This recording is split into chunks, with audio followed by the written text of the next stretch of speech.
Salam damai Kristus dikutip dari floreseditorial.com dalam sebuah pernyataan yang belakangan viral.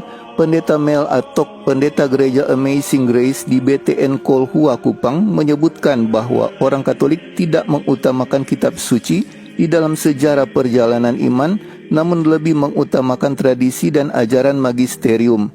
Selain mendapat kecaman publik, sorotan pun datang dari seorang imam Katolik yang diketahui bernama Pastor Lawrence. Dikutip dari siarindo.com lewat kanal YouTube Lawrence Dihe, yang merupakan nama lengkap pastor tersebut yang ditayangkan pada tanggal 16 Juli tahun 2023, Pastor Lawrence menuduh pendeta Mel Atok telah membuat pernyataan menyesatkan tentang ajaran Katolik. Karena pendeta Mel Atok yang menyebut dalam sejarah perjalanan iman, Katolik tidak mengutamakan kitab suci melainkan lebih mengutamakan tradisi dan magisterium. Menurut Pastor Lawrence, pernyataan pendeta Mel Atok tersebut sebagai pernyataan yang tidak berdasar. Menurut Pastor Lawrence, sebagai seorang pendeta, sudah seharusnya pendeta Mel Atok tahu kalau kitab suci adalah hal yang paling utama dalam penghayatan iman gereja Katolik. Mengapa pendeta Mel Atok mengatakan kami menomorduakan?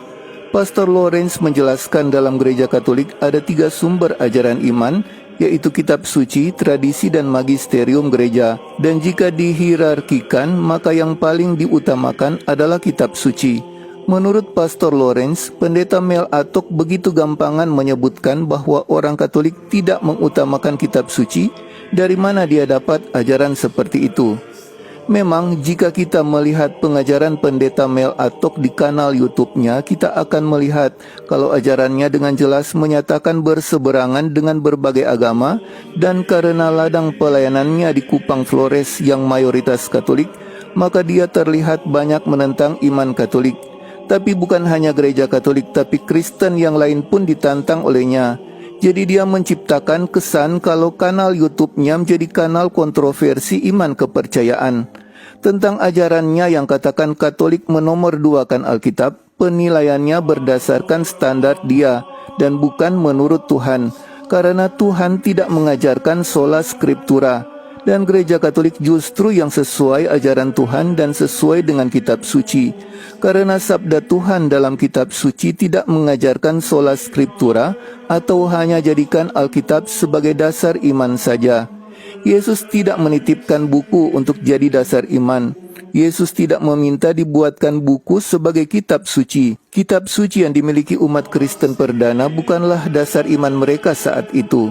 Karena kitab suci saat itu hanyalah yang saat ini kita kenal dengan perjanjian lama. Sedangkan ajaran Yesus diimani umat Kristen di 4 abad awal lewat pengajaran gereja. Seperti yang dikatakan Santo Paulus dalam 1 Timotius bab 3 ayat 15, "Jadi jika aku terlambat, sudahlah engkau tahu bagaimana orang harus hidup sebagai keluarga Allah, yakni gereja dari Allah yang hidup, tiang penopang dan dasar kebenaran." Di sini dikatakan gereja adalah tiang penopang dan dasar kebenaran. Dan di malam terakhir hidupnya, Yesus berdoa untuk gerejanya. Yesus berdoa untuk mereka yang saat ini kita kenal sebagai magisterium gereja, dan Yesus berdoa untuk umat yang percaya pada pengajaran magisterium gereja. Ada baiknya dibaca Injil Yohanes bab 17 secara keseluruhan untuk lebih memahaminya. Tapi kita lihat sedikit dengan kutip dari Yohanes bab 17 ayat 18 sampai ayat 21. "Sama seperti engkau telah mengutus aku ke dalam dunia, demikian pula aku telah mengutus mereka ke dalam dunia. Dan aku menguduskan diriku bagi mereka, supaya mereka pun dikuduskan dalam kebenaran. Dan bukan untuk mereka ini saja aku berdoa, tetapi juga untuk orang-orang yang percaya kepadaku oleh pemberitaan mereka, supaya mereka semua menjadi satu, sama seperti engkau ya Bapa di dalam aku dan aku di dalam engkau, agar mereka juga di dalam kita, supaya dunia percaya bahwa engkaulah yang telah mengutus aku." Lewat doa Yesus ini kita lihat ada pengajar kebenaran dan ada umat yang menjadi pendengar dari pengajar kebenaran tersebut. Jadi Yesus tidak titip buku Alkitab. Yesus tidak menyinggung, "Bapa, ada kitab yang telah aku susun. Buatlah isi kitab itu dihafal ayat-ayatnya, dan umat yang percaya padamu harus hidup menurut buku yang aku titipkan ini." Tidak ada ajaran Yesus seperti ini. Kalau sekarang gereja-gereja non-Katolik jadikan buku sebagai dasar iman, ajaran ini menurut siapa? Itu bukan ajaran Yesus. Itu karangan manusia yang kelihatan benar tapi sebenarnya salah. Yesus justru titipkan ajarannya pada para rasul yang dilanjutkan oleh mereka yang saat ini kita namakan magisterium gereja. Saat Yesus akan kembali ke surga, Yesus tidak katakan, "Jangan lupa baca-baca buku itu ya, jangan lupa ajarkan mereka melakukan seperti yang tertulis di buku suci itu ya." Yesus justru katakan, Matius bab 28 ayat 18 sampai ayat 20, Yesus mendekati mereka dan berkata, "Kepadaku telah diberikan segala kuasa di surga dan di bumi. Karena itu pergilah, jadikanlah semua bangsa muridku, dan baptislah mereka dalam nama Bapa dan Putra dan Roh Kudus, dan ajarlah mereka melakukan segala sesuatu yang telah kuperintahkan kepadamu, dan ketahuilah aku menyertai kamu senantiasa sampai kepada akhir zaman." Di sini Yesus katakan, ajarlah mereka melakukan segala sesuatu yang telah kuperintahkan kepadamu. Siapa yang mengajar? Para rasul. Setelah para rasul meninggal, apakah pengajaran tentang Yesus jadi liar dan bisa siapa saja? Tidak. Para rasul dilanjutkan oleh penerus mereka yang menahbiskan dengan penumpangan tangan. Hingga hari ini kita kenal dengan magisterium gereja.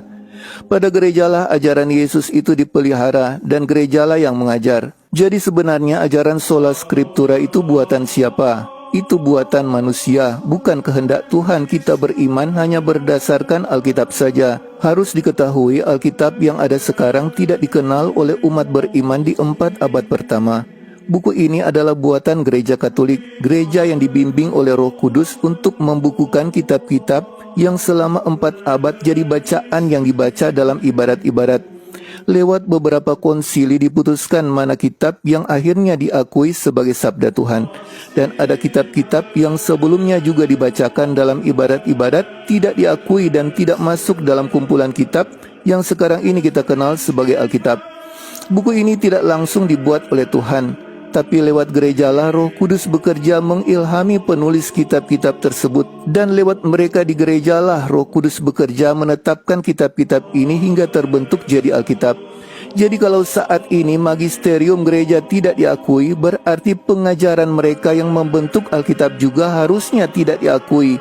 Karena Alkitab dibentuk Tuhan lewat kuasa yang Dia berikan kepada manusia yang diberi jabatan pelayanan dalam gereja. Jabatan magisterium gereja tidak berakhir saat Alkitab telah terbentuk. Yesus tidak katakan, ajarlah mereka melakukan segala sesuatu yang telah kuperintahkan kepadamu sampai mereka buat kitab suci. Sesudah itu ikuti ajaranku di buku itu saja. Mengabaikan peran magisterium gereja sebagai dasar iman itu berarti meragukan terbentuknya Alkitab, karena Alkitab dibentuk oleh mereka. Gereja Katolik telah dengan benar jadikan Alkitab, magisterium gereja dan tradisi atau ajaran lisan sebagai dasar iman. Dan pendeta Mel Atok tidak bisa memaksakan gereja Katolik harus menerapkan sola scriptura dan menilai gereja Katolik menurut doktrin buatan manusia ini. Kitab suci telah menjadi dasar iman dalam gereja Katolik, tapi memang tidak hanya Alkitab saja. Karena Yesus menitipkan ajarannya pada gereja bukan hanya yang sudah dibukukan dalam Alkitab itu saja. Ajaran Yesus lebih dari apa yang telah dibukukan tersebut, seperti yang dikatakan Injil Yohanes. Yohanes bab 21 ayat 25, masih banyak hal-hal lain lagi yang diperbuat oleh Yesus, tetapi jikalau semuanya itu harus dituliskan satu persatu, maka agaknya dunia ini tidak dapat memuat semua kitab yang harus ditulis itu. Ada banyak ajaran Yesus yang belum dibukukan. Itu semua diyakini dalam gereja Katolik sebagai ajaran lisan atau tradisi. Karena itulah Santo Paulus berkata dalam 2 Tesalonika bab 2 ayat 15, sebab itu berdirilah teguh dan berpeganglah pada ajaran-ajaran yang kamu terima dari kami, baik secara lisan maupun secara tertulis. Ajaran yang tertulis dan ajaran yang tidak tertulis menjadi dasar iman, di mana para magisterium gereja mengawal kedua bentuk ajaran ini dalam bimbingan Roh Kudus. Seperti kata Yesus, "Dan ketahuilah aku menyertai kamu senantiasa sampai kepada akhir zaman." Yesus tidak biarkan gerejanya berjalan sendiri. Dia terus menyertai perjalanan iman dari abad ke abad hingga akhir zaman. Mengecilkan pengajaran Yesus dengan hanya yang tertulis saja, serta menilai